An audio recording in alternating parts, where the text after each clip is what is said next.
Hello મિત્રો, તો તમે દર્શન કરી રહ્યા છો જડેશ્વર મહાદેવના. અને આ મહાદેવ બહુ પૌરાણિક છે.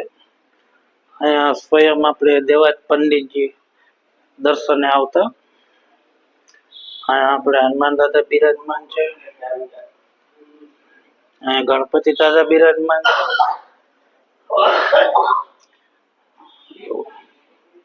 તો તમે દર્શન કરો જડેશ્વર મહાદેવના. મહાદેવ વાહ.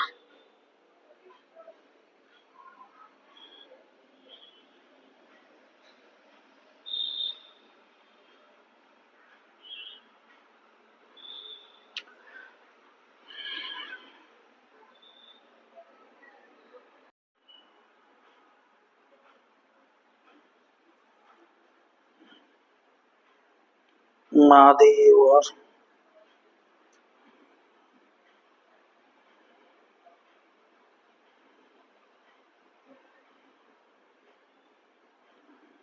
હેલો મિત્રો, તો હવે તમને એક એવી પૌરાણિક વાવના દર્શન કરવા જઈ રહ્યો છું, જે વાવના પાણીથી અનેક રોગો મટી શકે છે.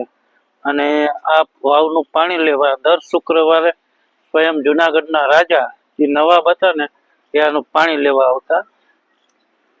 તો ચાલો હવે એ વાવના દર્શન કરાવું. અને આ જગ્યા ક્યાં આવેલી છે હું નહીં કહું, તમે કોમેન્ટમાં કહેજો. તો ચાલો એ વાવના દર્શન કરાવું. જો મિત્રો, આ એ જ વાવ છે, જે બહુ જ પૌરાણિક વાવ છે. અત્યારે તો આ બંધ કરી દીધેલ છે, કેમ કે અહીંયા માણસો બહુ આનું પાણી લેવા આવતા. અને આ એ જ વાવ છે, જે નવાબ જુનાગઢના રાજા હતા એ દર શુક્રવારે પાણી લેવા આવતા. અને આ વાવ દેવાજ પંડિત વખતની વાવ છે, જો કે એનાથી જાજે ટાઈમથી છે. જો અને એનો નજારો, આ જગ્યા ક્યાં આવેલી છે કોમેન્ટ કરજો. જો જડેશ્વર મહાદેવ.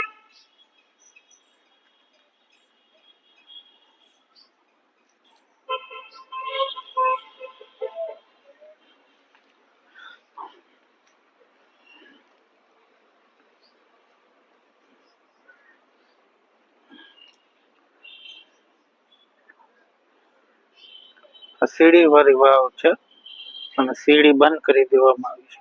જો આટલી લાંબી સીડી ત્યાંથી અહીંયા સુધી.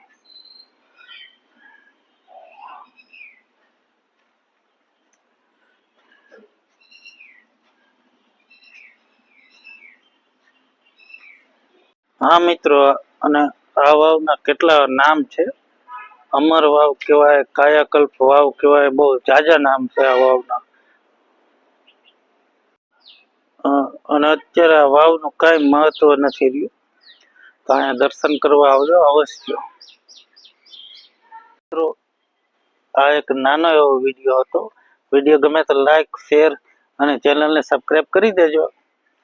તે આવા નવા વિડીયો તમને જોવા મળશે. જો યારો મહાદેવ હર. જો પાછળ સોનરખ રિવર આવેલી છે, નદી. જો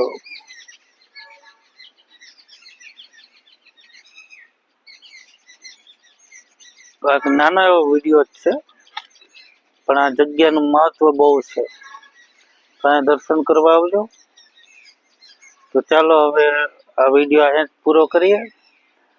વિડીયો ગમ્યો હોય તો લાઈક, શેર અને સબસ્ક્રાઈબ કરી દેજો. અને હા, કોમેન્ટ જરૂર કરજો આ જગ્યા ક્યાં આવેલી છે. તો ચાલો ફરીથી મળીએ એક નવા વિડીયોમાં. જય માતાજી, જય શ્રી કૃષ્ણ, મહાદેવ હર.